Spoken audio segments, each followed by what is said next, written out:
Roses are red, violets are blue. My name is Lawson, and I'm here for you. Ooh, I really like that sound cue. But if you were here, you'd be cheering too, right? 'Cause I'm an awesome poet, and to really know it, did you catch that? I did it again. But not everyone can be an amazing poet.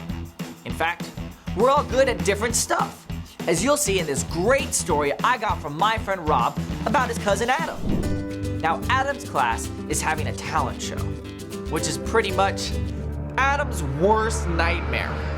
So we asked his mom to tell him what to do, 'cause you're really good at ideas. And Mom is like, maybe your sister can help. Adam's sister Rihanna is crazy talented. She's a straight A student and captain of the basketball team, plus she's harnessed the power of nuclear fission. Adam asks, what talent can I do? So, Rihanna shows him how to spin a basketball on her finger. But when Adam tries, well, it doesn't go so well. Rihanna says, don't worry, it takes lots of practice. And Adam says, that's okay. You're a great teacher. And then he goes to find his brother Jaden. Jaden is also pretty talented. He plays 3 instruments and just published a novel called Peace and War. Jaden says that Adam could learn to play 3 blind mice on the harmonica for the talent show. So Adam gives it a go.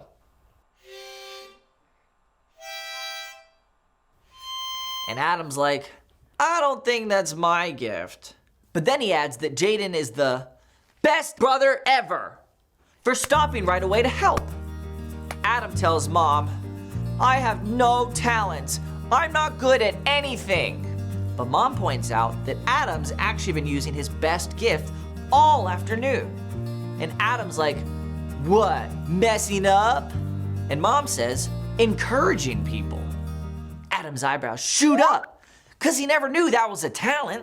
So, Adam decides he's gonna ask to MC the talent show and say something good about every single act. Let's hear it for Rod! Doesn't he have an incredible voice? I'm gonna be laughing for days after all of those great jokes from Noah. And when Adam finishes, he gets the biggest applause of the day. So kids, never try nuclear fission at home. But do always remember that individuality is discovering who you're meant to be so you can make a difference. Now, that's all for today. I gotta be on my way. Can you play that applause cue? Because I made a rhyme just for you. That's more like it. Yep. I'll see you guys next time. I'm gonna eat a lime, and it's gonna be really fun. Yeah.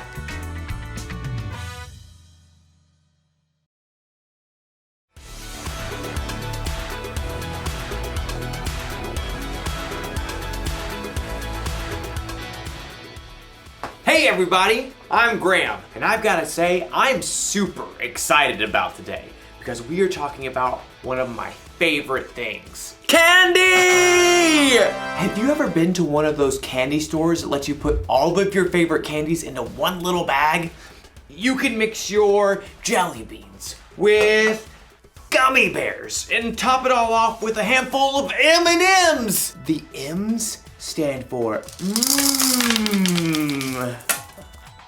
and it's all made only for you. Your one-of-a-kind candy bag. Everyone's different after all. Some of you may like high candy. Or maybe sour's your way to go.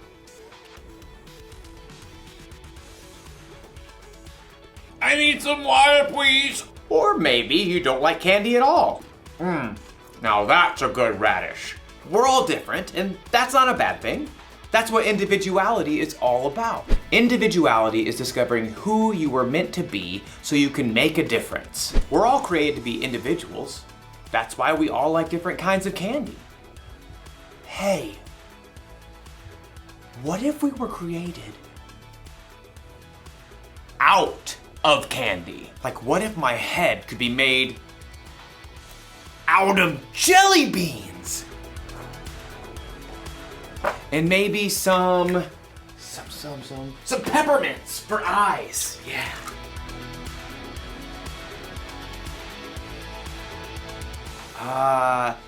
Laffy Taffy nose.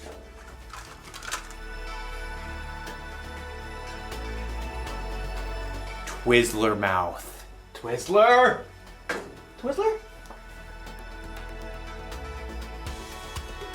And of course, some hair. Looks just like me. Okay, maybe we weren't created out of candy, but we were created. And in today's story, we'll learn about our amazing creator. Sounds fun, right?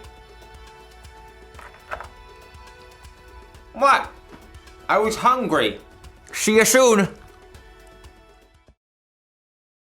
The Bible. It's 66 books of history, stories, letters, and poetry that fit together to form God's one big story.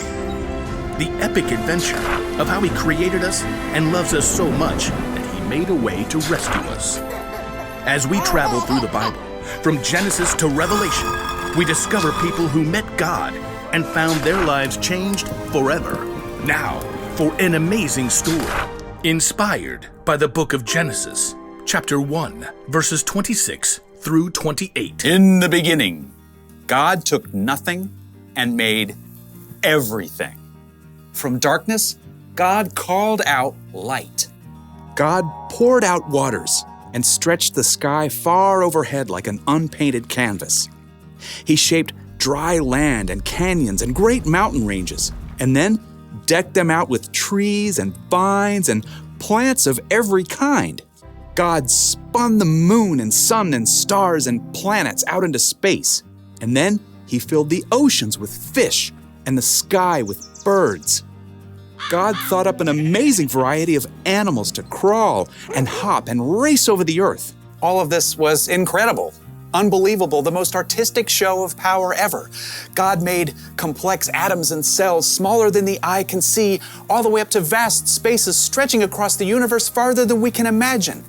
And yet, all of this was just a warm-up to God's most spectacular creation, people. People. It's true.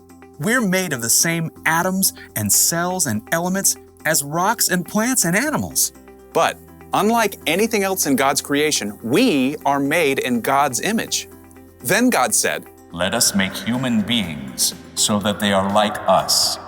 Let them rule over the fish in the seas and the birds in the sky. Let them rule over the livestock and all the wild animals. And let them rule over all the creatures that move along the ground." So, God created human beings in His own likeness. He created them to be like Himself. He created them as male and female. You are made in God's image. Now, that does not mean God shares your eye color, Or your freckles. Or even your quirky smile. but it does mean that you were designed for God to shine through you. You were made to show the world God's love, God's grace and mercy, God's joy, God's peace, God's kindness, God's wisdom. You and every person you'll ever meet are of infinite value because you're made in the image of God. And here's what's even more amazing. God didn't design us to turn into a bunch of little robots who look and act the same when we follow Him. Instead, the more time you spend with God, asking Him to transform your thoughts and words and choices, the more you become uniquely you. As you follow Jesus and reflect God's light more clearly, you'll be able to do the things that God has designed for you and no one else. So, next time you look in the mirror, remember, you're looking at the image of God, and no one in this world can reflect Him just the way you do.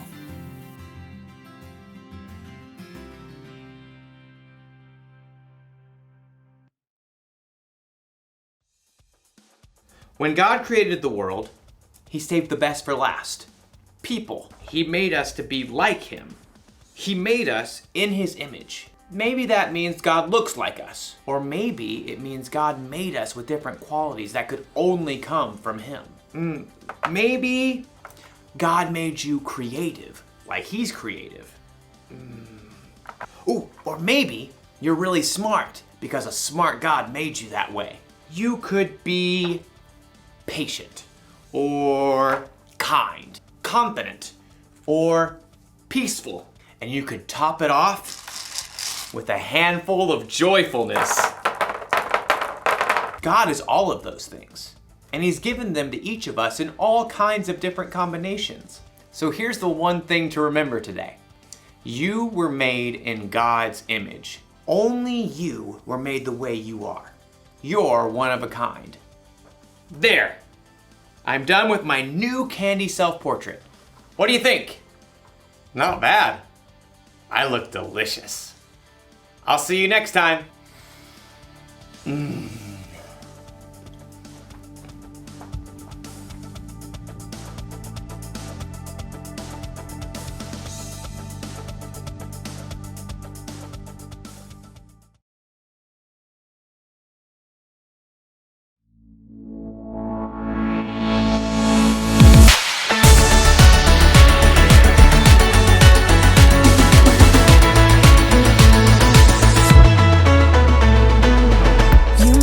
Darkness run and hide, you bring the broken back to life. Only you can, only you can. You set me free from every chain, you fill my heart with songs of praise. Only you can, only you can. Jesus, you're the only reason that I'm even breathing. I am wide awake. My heart beats only for your glory. My hands reach up for you to hold me. My soul sings, Father, you are holy. My feet dance to your rhythm, to your rhythm. Every beat is calling out your name.